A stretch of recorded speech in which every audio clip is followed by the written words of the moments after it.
সুধী বৈষ্ণব ভক্তবৃন্দ, প্রণাম রইল আপনাদের চরণে।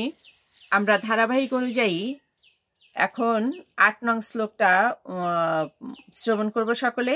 আসুন আমরা সকলে ব্রতী হই, সকলে এই জন্য আমরা নিত্য এই গীতা শ্রবণ করি। আমরা সামান্য একটু মঙ্গলাচরণ করব। ওম অজ্ঞানতিমিরান্ধস্য জ্ঞানাঞ্জনশলাকয়া চক্ষুरुन्मीलितं येन तस्मै श्री गुरुवे नमः। नमोऽयं विष्णुपादाय कृष्णपृष्ठाय भूतले श्रीमते महानामो स्वामिनीते नमामि। वाञ्छाकल्पतरुभ्यश्च कृपा सिन्धुभ्येव च पतितानां पावनेभ्यो वैष्णवेभ्यो नमो नमः। गुरु कृपा हि केवलं, गुरु कृपा हि केवलं, गुरु कृपा हि केवलम्। ओम नमो भगवते वासुदेवाय, नमो भगवते वासुदेवाय। श्रीमद् भगवते श्रीगीताय नमः। नारायणं नमस्कृत्य नरं चैव नरोत्तमं देवीं सरस्वतीं व्यासं ततो जयमुदीरयेत्। मुखं करोति वाचालं पङ्गुं लङ्घयते गिरिं यत् कृपातमहं वन्दे परमानन्दमाधवम्। ॐ नमो भगवते वासुदेवाय, ॐ नमो भगवते वासुदेवाय, नमो भगवते वासुदेवाय। श्रीमद् भगवते श्रीगीताय नमः, श्रीगीताय नमः, श्रीगीताय नमः।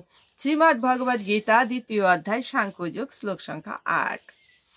नहि प्रपश्यामि मम अपनुद्यत् यत् सकम् उच्छ्वसिनम् इन्द्रियाणाम् अवाप्य भूमौ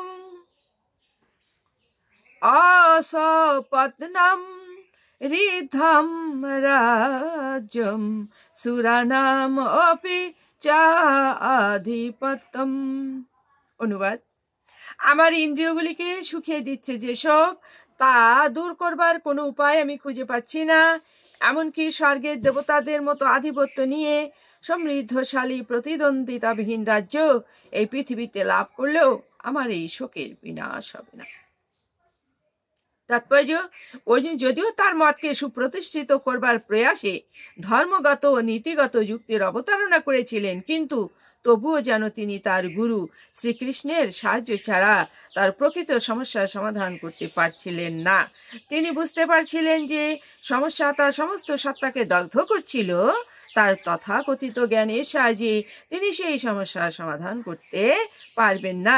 তাই তিনি ভগবান শ্রীকৃষ্ণকে গুরুরূপে বরণ করে তার শরণাপন্ন হলেন।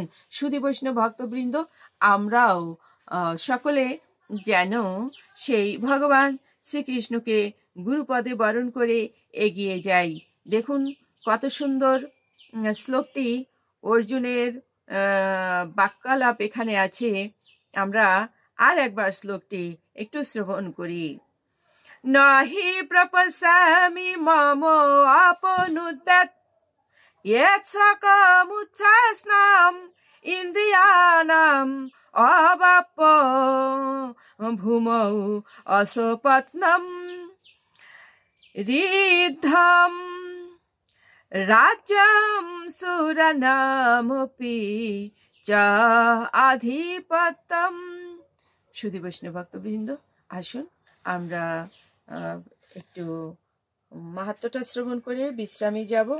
তবে আপনাদের কাছে আমার আরতি, আপনারা অবশ্যই প্রতিদিন গীতা পাঠ করবেন।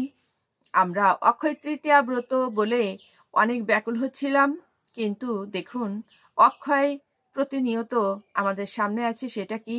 অক্ষয় মানে যে আর ক্ষয় নাই। অক্ষয় কি? অক্ষয় হচ্ছে ভক্তি, ভক্ত, ভজন, ভগবান। ভগবানের জন্য যিনি ভক্তি নিবেদন করেন তিনি হচ্ছেন ভক্ত, আর যিনি ভক্ত তিনি হচ্ছেন ভজন সাধন করেন। এটাই অক্ষয় থাকবে পৃথিবীতে, এই বিশ্ব ব্রহ্মাণ্ডে। তো সেই অক্ষয় কাজটি আমাদের করা উচিত। আমাদের ভগবানের চরণে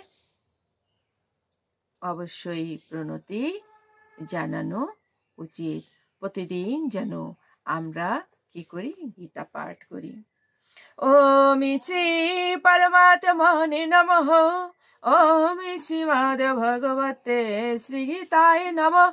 গঙ্গা গীতা চ সাবিত্রী সীতা সত্য পতিব্রতা ব্রহ্মাবলীর ব্রহ্মভেতা ত্রিসন্ধ্যা মুক্তি গেয়িনী অর্ধমাত্রা চিতানন্দা ভবগ্নি ভ্রান্তি নাশিনী বেদত্রয়ী পরনন্দা তত্ত্বার্থ জ্ঞান মঞ্জুরি। ওম তৎসৎ। ওম নমো ভগবতে বাসুদেবায়। নমো ভগবতে বাসুদেবায়। শ্রীমদ্ ভগবতে শ্রী গীতায় নমো। শ্রী গীতায় নমো। শ্রী গীতায়